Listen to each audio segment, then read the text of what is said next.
أعوذ بالله من الشيطان الرجيم بسم الله الرحمن الرحيم الحمد لله رب العالمين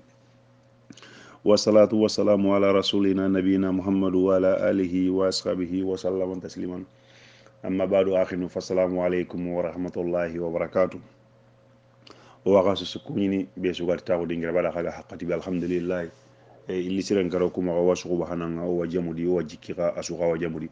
waraga sukuni kadun gondo gundungo walla nyaga no raga sudangani kisiyo tangay an Allah maga Allah ganna nyango raga dangani Allah ganna ide nyango raga da na stra nyango raga dangani na wasenya na saharo daga suhunun no gandi ke watti burebe ga yaro dunay Allah ganno raga kisiyo no raga tangay no raga kahu Allah gaminda no o daga no kubenu daga Allah ganna yampi maga ni kabro noro na kalle hasida bire no ga silo ndo ko talaga run kane fanega heti ورقة وكتاب كما روضة الأنوار من سيرة النبي المختار الله غنا هوني نبي نون ورقة غنا دانغيلو كم باتنا فوق كل جيل من عليم ولا كن كنا غنا تاريخ كتاب يعني أنا درس كي جوبانا يلي يلو بونا جوبا موغان دوتا أنا لا يقطعون بانه مرونو أنا تاكو كني مندي أنا كن كتانا كاجل لانغان تاكو درس كترنغاني اللي منانغا موري نياغا مغا bo anna limanan ka anna ho ciru ko sagarna katawnu nga kubenu yanna dangi kat anna dangi do kuma yora dar suke tare ngana gella gara joppa an ko tengoni mo gomba anna mo ko garanga yo khirsenga alla ga ndayam poda maka mangasi damuni mangasi ko ambire soli nga gunda alla ga ndayam ba maka na kabura noro wasapu layni ki ko tay go arabun ko tiyo wona ko so ati arabun ko tukuma gemude ka hasaru ko gemu mi magemu ayndi hasaru ko nganna mo ko kaymeni 100% ati murunde neron kunne ya saru ko ge mubane o magati mago ganna o ganna ko to kwara gani telemondi ko to wana liti mo o gagara qur'an ngaya su ko eron kunne hasare ke o ro to agro ko yesu on ta kebe ko no ko te ke hasare nga kengi nga nyana gare nga ay o muru woni ge lengi araba jimmadul awalu abida segun ni nyane lengi so ni ngonga ni jimini hana bita segu ninyani lengi hijriya nga wujune do kamona kati tan nakatelo hillo mana 1442 kenya ngemu 1442 kenya ngemu december kason tampilendo sikonga 2020 l'an 2020 sina kurumba kebe gaga katoy o garam mo wadi gamono da ken no gondi nan to maka yanna sara no ngay feti no gondi وغرام مون دالا كين كون نولا دالا كون نولا خورنا تردون كو تاو كيورا هو جارغين تو كام مانغا سرونغا لا سربينو غا هارو مو غارانجي كارادي barake geno gonni ke nyinya kawandeli a kawa dire nan mu gana wi ya gonga ma di december tambile no karago de 2015 december ana wi ya gonga ndaken kene bo atoko gadi ho hon tanda ke di jurumu duro halle ma takaja akhida beji maka nasallallahu alaihi afia o galle heti kuyi o galle heti ku christmas ni sallu ku shikano ku maka muslimin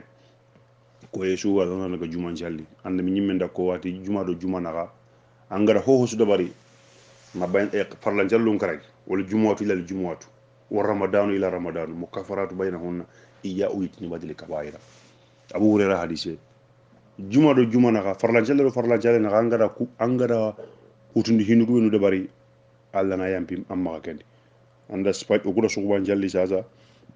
kata salli anangar ni qalli sarti kebe gando alla na ganyende ahilla sarti hananga ni kebe iya ujitni badli kabaira anna kabaira no kanna ku ngalla angama ku ngarata ko so ni gondale nyeni sira wala gen ko ben hoyen tabak farlan jalle na gana yam pamma juma do juma na maksadu bayro ku sallu ni juma ni musulme lo juru kan dana meñi ona salli bo sunga so kata sunga so ngana kinye ona ile galona me ka hu onda sunga so njumu salle ngana hay katto yalla ga no kinye nday gadi agana kinyo na saharo da ga suhunu ni no da ganya sumano farlan jallo anayam pamma ga juma kata juma anayam pamma ga ramadanu ila ramadanu anayam pamma khali ijawt ni badali kabair ali muhimmu kusallu shiki banano kuma banan jalle ngana kinye idil uduhiya ona kinye onda banam bidon chegi su hijigan ko ngana chigi igana banam mindara ga banam bita segundinga arafa ko to khana sumu kembane muslime kembane hay khairin bo warani sino hilli junubu allah ya bana kembane di kebe ga dangero kebe garniri ay la karangana nyaw ko bidu gama tawe arafa biranga ona bana jalli oda salle ngita gade kengu tengi agara kengu tu 2050 december ni de kiani thanks asu gare muslimo ko kaga ille jarabini allah ga no tanga no re muntanga no re mundi nan tanga o sara dan ko ajja kanu denni mene korno ken bonda bari allah ga nanya kebe ga nanya kemballe ga tan allah kiti kenya te bu kacana ma gilo kamma al mubarajatu wora kan ga wagirino ni allah nabi nyimmenga yanka badri ko tabe wuron no gondi makkan gon kadi isa hebonu nyankano nye wuron no gondi makkan gon kadi kapalle mo sahaba law ko ni bo sahaba ngenni kapalle mo makkan gon kadi isa hebonu nyanka ko ta wuron no ngani igadi kapalle mo nyankano ngani tayib annabi nyimme ada ati allah ati makkan gon bahar yaga jongoyde idi yaranta ko kebe gari ado dukko ye kedo wosi kado kallan ko tago ge mari ho yere ngonde nalle sigange ngalla kane i mari ho yere ngonde nange ngande bi nyimme ngarande alla idande kebe angada khanulla gindangani mbalu nginye kembere abu jahal gasigi ati allahumma o kudo muhammadu di serebe gada sumpungutu o soro hilli o kudo groupe gado muhammadu nugru serebe gada sumpungutu ido hori katto yoganta kebetu kumbane sugubanga anga noida anno de mag ikamo tayib groupe nugu hilli alla serebe gan kono dangi nga ke ha ke mushriki diga menyede alla anga na kama nyida kumbane ora kada wara ngone ta ko dingirake summa taqaddama salasatu min qirati furusan lil mushrikina utbata wa saybata ibn arabiya wali walid ibn utba o baraja wal muslimuna yugo hore na bu go suwa jaga yenkentu o soni gangan nugu daga mali gambia o sene o jaga yenke gel libe gam hitina wor birim banka ki ko da ke ngari biri ngana la yido sere men banka baka beranya na le gana jage mushriki nu ngari ga sigi annabi nyimmen di saybo nun qari sallallahu alaihi wasallam ay sigi da me wari dungalli koto yogo ni makka kota mushriki nu gelli dungalli koto iboguna hanke mundu muslimon ko gancha gu one on one face to face utubata bun rabia bugo adi ka hambo sha sigi adi ako ne be gano daga sa khiya be ken ka bugo gatin sebata bun rabia aka bugo sigi ali walid bun utbata bun rabia le nyugo soma ali walid bun utbata ibn rabiata bun abdul samsi bun abdul manafi al quraishi al hasbi tayib kunga bugo ida hanke mundu islaminu fakaraja salasatu min sabil ansari madina ko nyakamba chago soro sikki ka bonte bakka karama yi ka bogu nanti o hay yi ka bogu nanti fanke nyani soro sikki bu gelli madina gango nga yakamba soro sikki nanti lim fanke kembere utbata bun rabi'a tidangani fa qala lil mushrikuna nuridu banu amina o habatu nuremu o kumarda ka ku ngayran kunede o kurido o habatu nuremu koy ko gara kuna kada mo be allah badri dum allah badri fasangun ta ko rebe ga kitana no gondi adam madina ko kuyo gonu war jaxan ndi tawe no ñe kan bi ñimmi nga ñi saraya kebe su xeyni ka togar ni badri kubra ke saraya be su ko ñi degana hiki jungaru ko makkan kan ga jangi ñen makkan ko kubana ñi bakka makkan ko mbana ñi bakka ino ka fasangun ta ko rebe ga kitana badri no gondi ari madina ngongar jaxiya madina ngongar jaxa dega ken no gondi utbata bun rabiati nuridu banu amina o ku hajunnu habatu nure mu koy parce que allah nabi nyimme makka taare ni sare mo gondi quraishi aba quren utbata bun rabia bun abdul samsi bun abdul manafi angana allah nabi nyimme ngana hawan ku konti muhammad bun abdullah bun abdul muntalabi bun al hasim bun abdul manafi ya gara meñi ke sere kun sare ndi allah farem baba quren utbay ate o kumar da ka ko ngade madina ko kayle o kurido o gida no rewo ko no kubenu wano no hajunna kunni kembre allah nabi nyimme nga sallallahu alaihi wasallama adi ko ne mbagandi do kebe ha banu hilli ha babani ubaydullah ibn haris ibn abdul muntalabi abdul muntalabi somani ke go habay ari ko ne bagandi atangiranci kata jannatil maway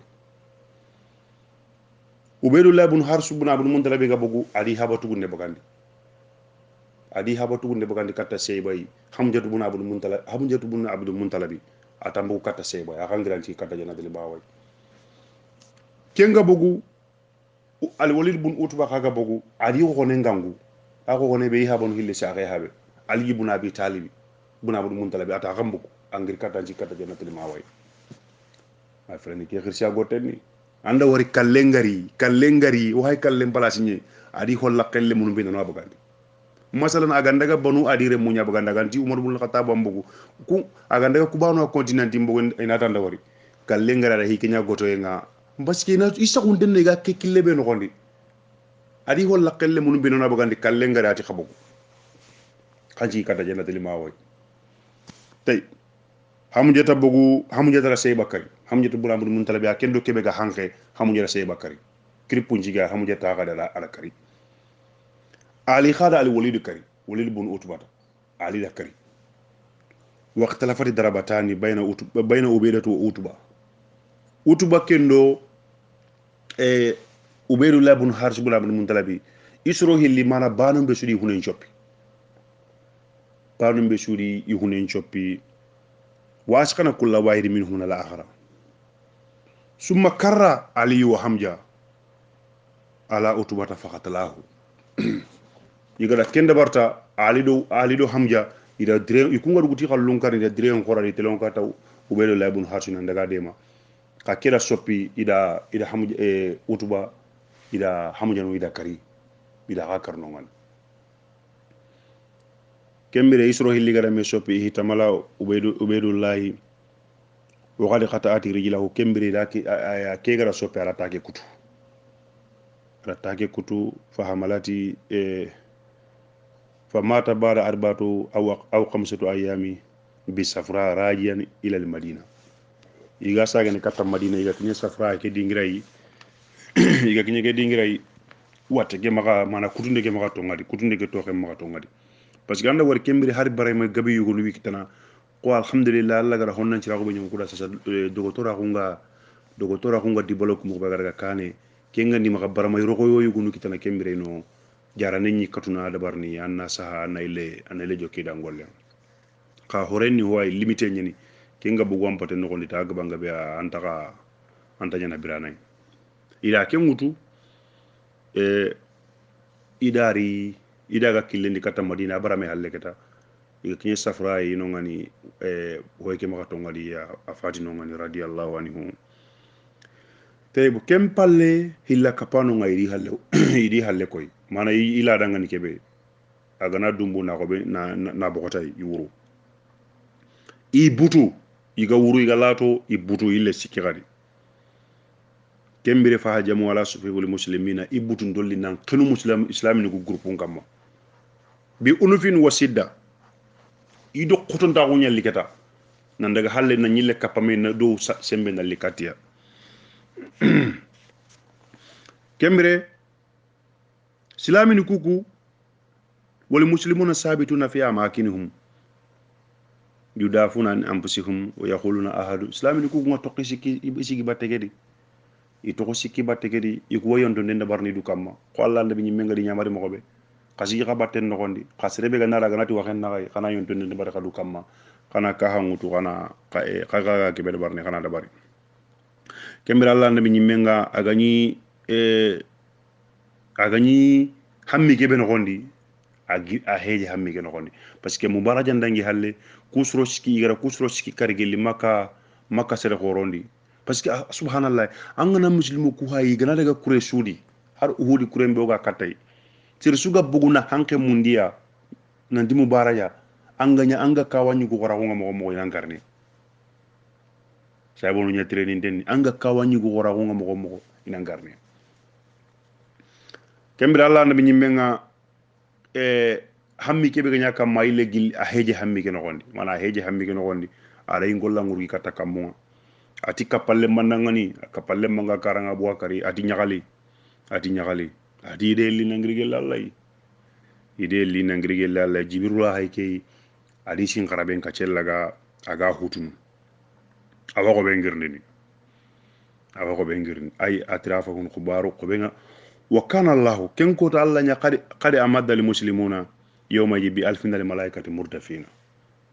wujune malaikan allah la kenya kan di badri kuren kota nalla allah nabi min do saywonu laga ni sembendi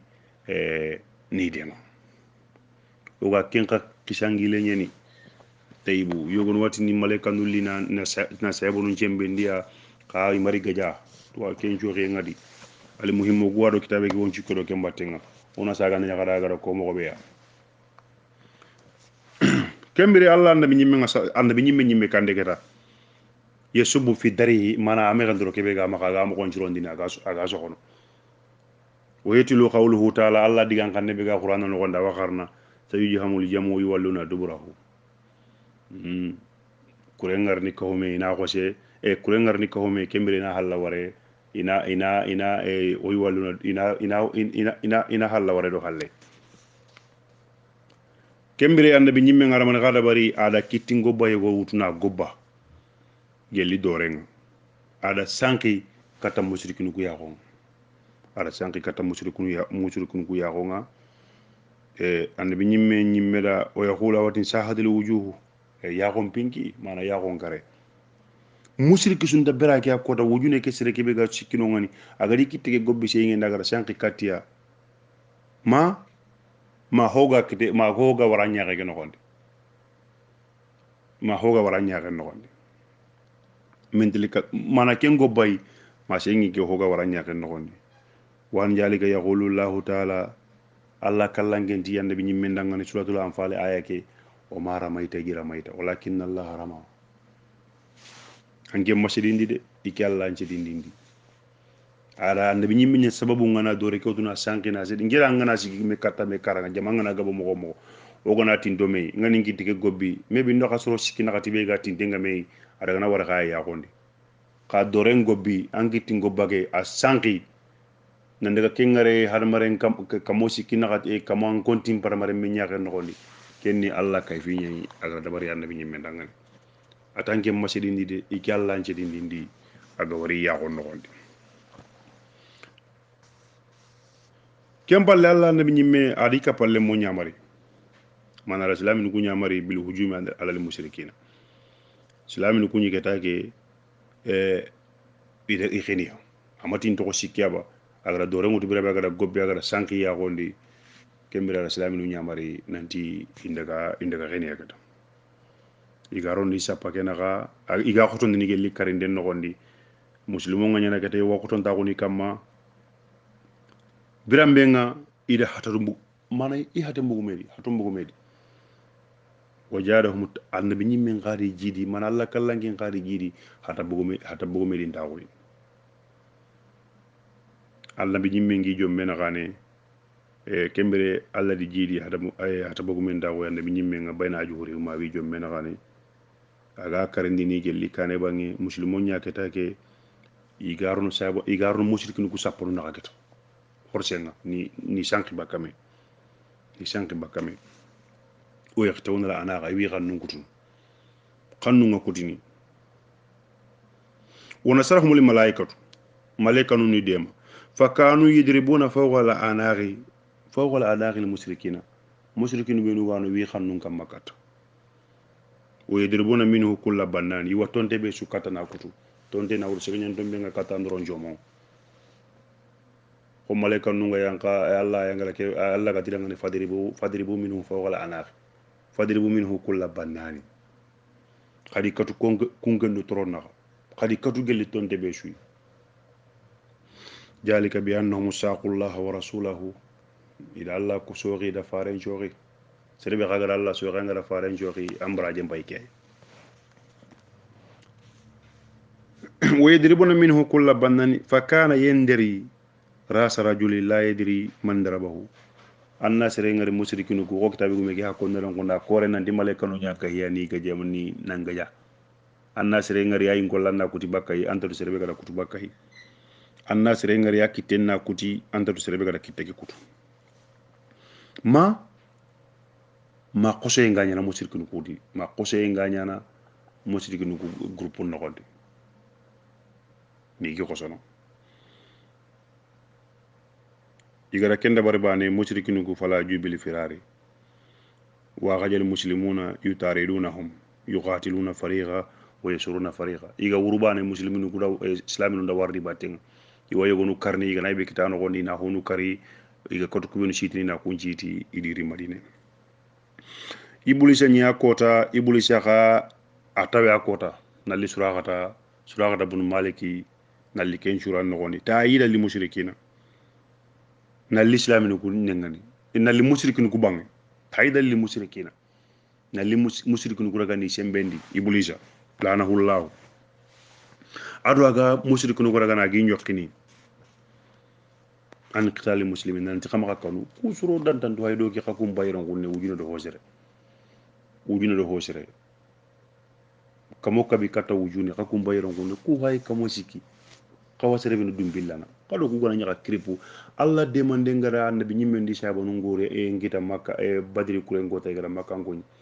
makka go maga kem pakati hakati be ko ke jamane be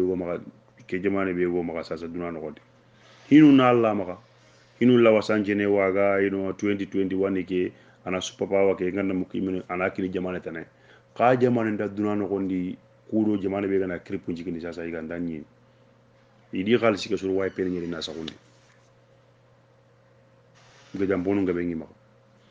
tay makka khani kembre jamane ken da jajira kemu man no gondi sere sumani sagono na makka ga jange nyeba andi gana ga jasu yiwini nan kamma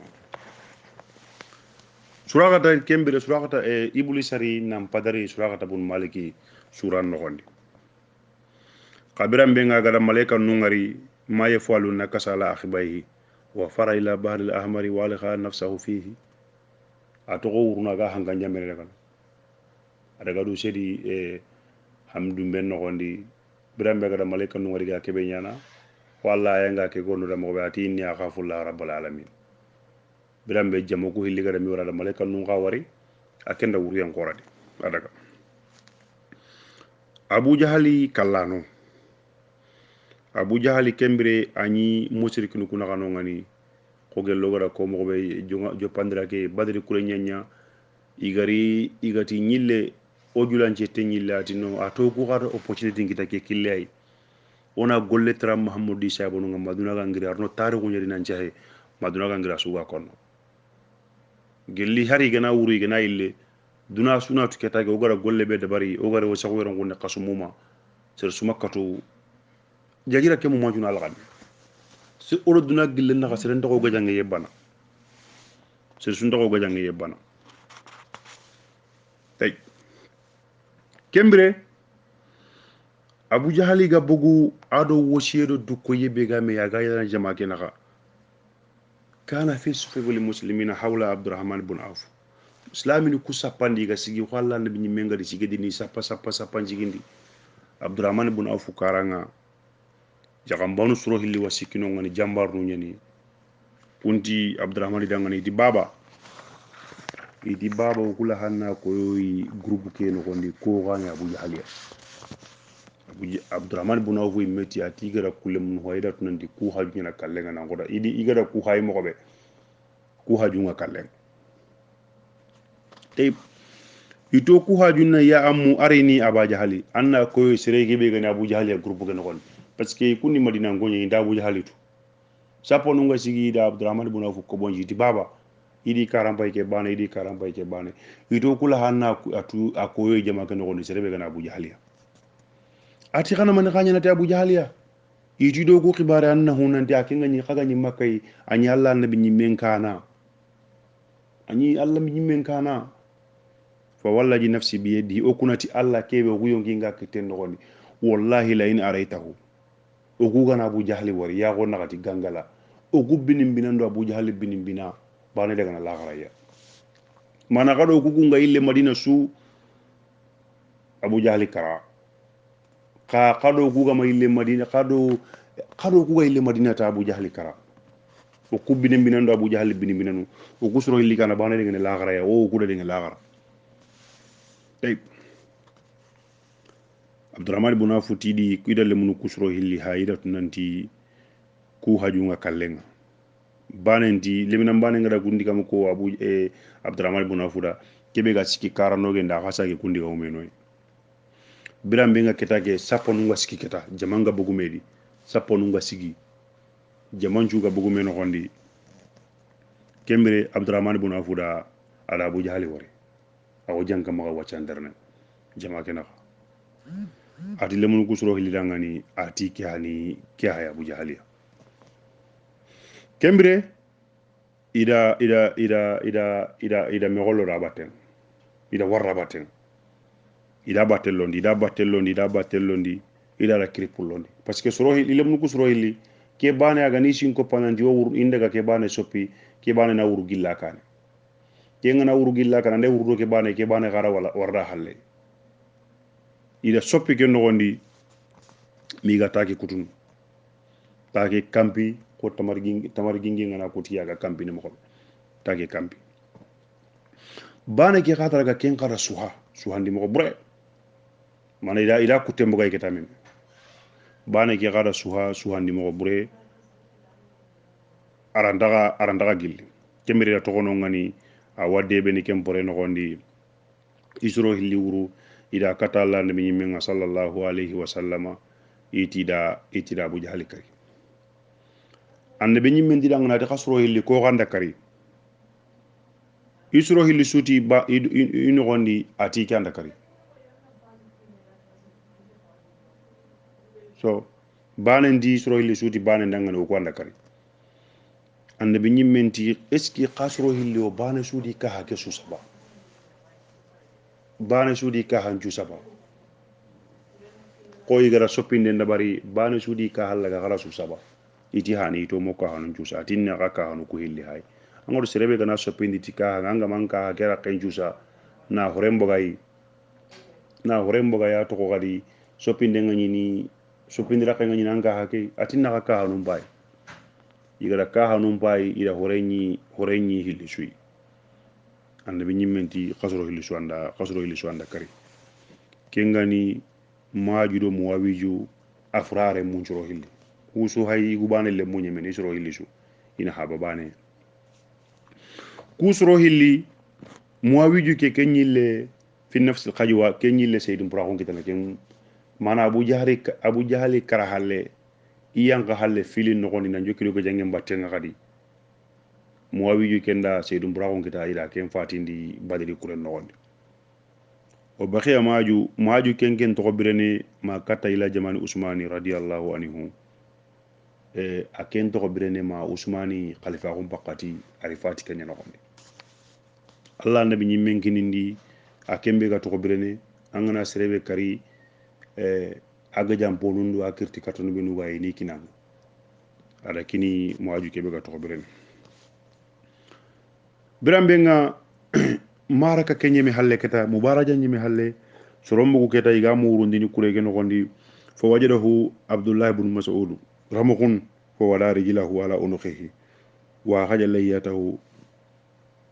abdullah ibn mas'ud al-hujali abugo keta iga yalando groupe nu kunaga ada abu jahal warsaqa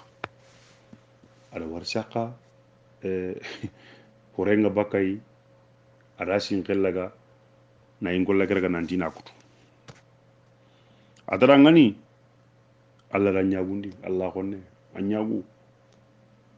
abu jahal khatara ngani ati man kandi ke yagundi ko nganda mu kimi la aru ala qawmi qatala qawmu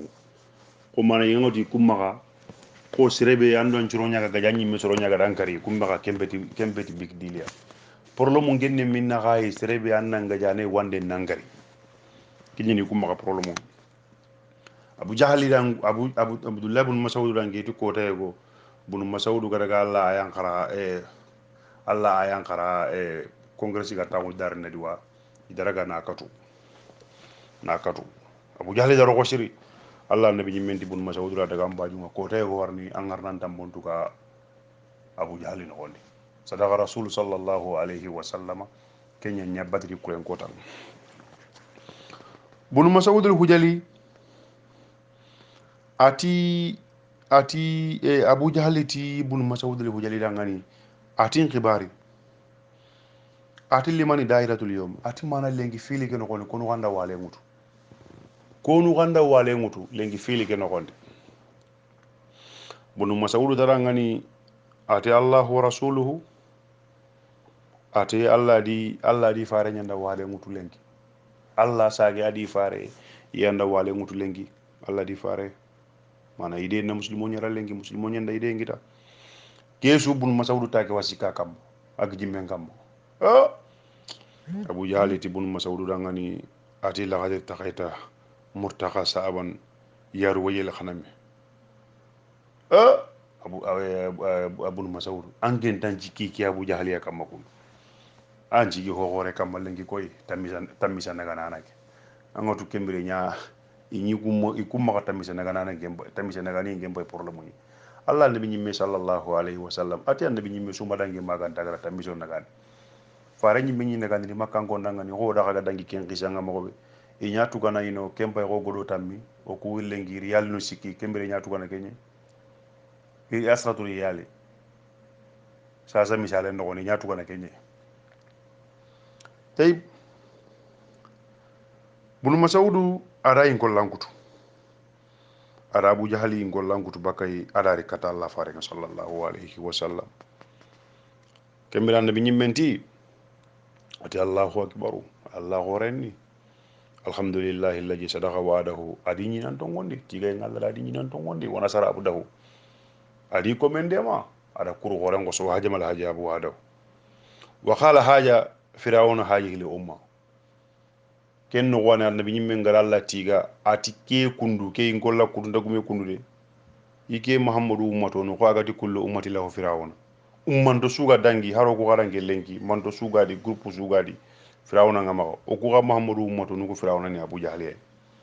kenya hayi abu jahali ke parce que abu jahali iti musa ken firawuna iga ko no iti farenda ko iti farendi musa firawuna ke kalle ngaray birabe ada sede se honko allah maragata parce que kalle taragene ko allah gara ken go qur'an ken gondi kalle tubu nyana hakati be taymu ngamma hakalle ngi ngari mayongi ngi kinyi ma ko ringru banga firawna dako ati amantu annahu la ilaha illa allazi amanatu bihi banu israila wa ana minal muslimina golle ke magana ha parce que akenda sede se hongo kalle nga kinyi hakati ben kemre jibiru rabbutu ngoro ala sambara ken ngoni akenda amaga to amaga akara kafiriya kinyana allah nabi nyimme sallallahu alaihi wasallam ati ummato sugade firawna nga kama ike muhammadu ka ummato no firawna hayke abu jahali mutolli na gawtu kambe namani bagandi subhanaka allahumma bihamdika la ilaha illa anta nastaghfiruka wa atubu ilaik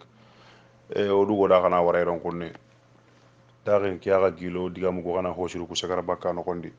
kubenu gani sahaba nga kengiri gelle allah kubenu go gemu sahaba nga kubenu go nyafutunde nga igiri setani ado se hanake to ko ke lampunde ngani wona allah nyaga allah kan nakisho tanga nyana yidi assalamu alaikum wa rahmatullahi wa barakatuh